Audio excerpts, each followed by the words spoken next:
I think the Galaxy S21 Ultra is one of the best phones Samsung has ever released. It looks great, runs fast, and at 4 years old still has better battery life than my 1-year-old iPhone 15 Pro.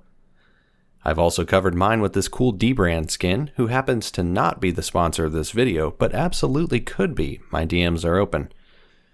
But I think it could look better, cooler even. I've made clear phones before, like my old LG G6.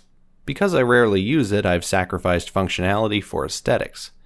The same can be said for my transparent Samsung Galaxy Note 7. That's right, this is a fully functional Note 7, minus a few antennas to better show the visuals. And yes, that is an original battery with the alleged defect. I had ordered a second battery and upon arrival found that its serial number also fell under the recall. I essentially have two explosives floating around my office. But back to the S21 Ultra. Due to some prior repairs, the adhesive has started to separate and the back panel is lifting. So I've purchased this replacement back panel and we're going to make it into something special. To keep things steady, I've 3D printed a holder perfectly sized to fit the back glass. I've also thrown in a warning, suggestion, and a very wise reminder from Zach on Jerry Rig Everything that glass is glass. The first thing I wanted to do was separate the adhesive borders from the area I wanted to clear up. To do this, I just took a craft knife and followed the edge of the double-sided tape. This would cut through the protective plastic and also the paint on the glass. I wanted to leave the protective plastic over the adhesive as I would be using it to attach the glass, but also keep flakes of paint from gumming everything up. After removing the inner section of protective plastic, the next step would be incredibly easy. Simply load a cutting pattern into your laser cutter. Wrong, I don't own a laser cutter. Instead, we will be using good old-fashioned craft knives. It might surprise some people to know that glass is actually higher on the Mohs hardness scale than most metal, so there's really no risk in just digging straight into it with a razor-sharp blade. This process is tedious. Some back glasses have a laminated sticker that provides the color. These can usually be peeled off in large chunks. Unfortunately, that isn't quite the case for this model. It appears to have a super thin coating. This type ends up flaking away rather than a satisfying peel. It also means a lot of scraping.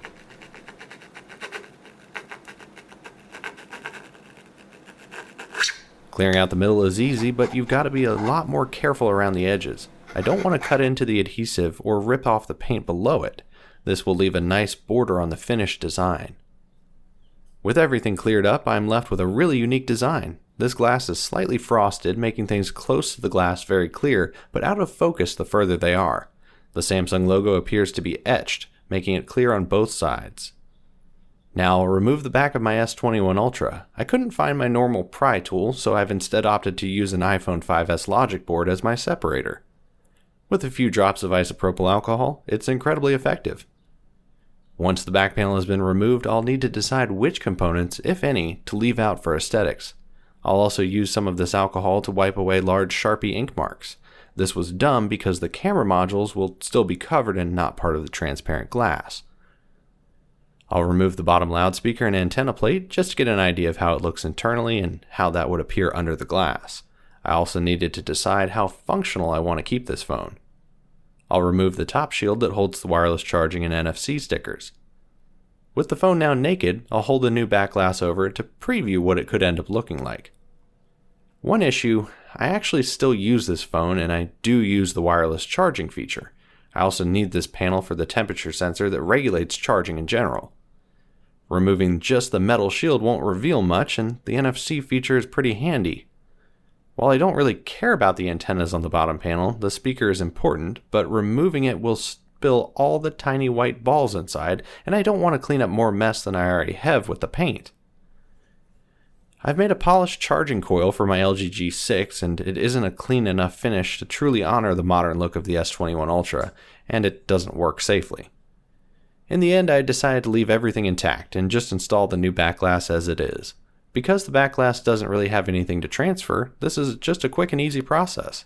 I've cleaned off the majority of any adhesive left on the frame and then lined up the glass and pressed it firmly to the phone. This ended up looking very cool. The frosted glass left the components just ever so slightly out of focus, giving it a very soft look. Of course, everything still functions normally as nothing was really removed other than some paint. Overall, I love the look of transparent technology, and I hope that one day more manufacturers adopt this aesthetic once they grow tired of trying to increase megapixels and gigahertz.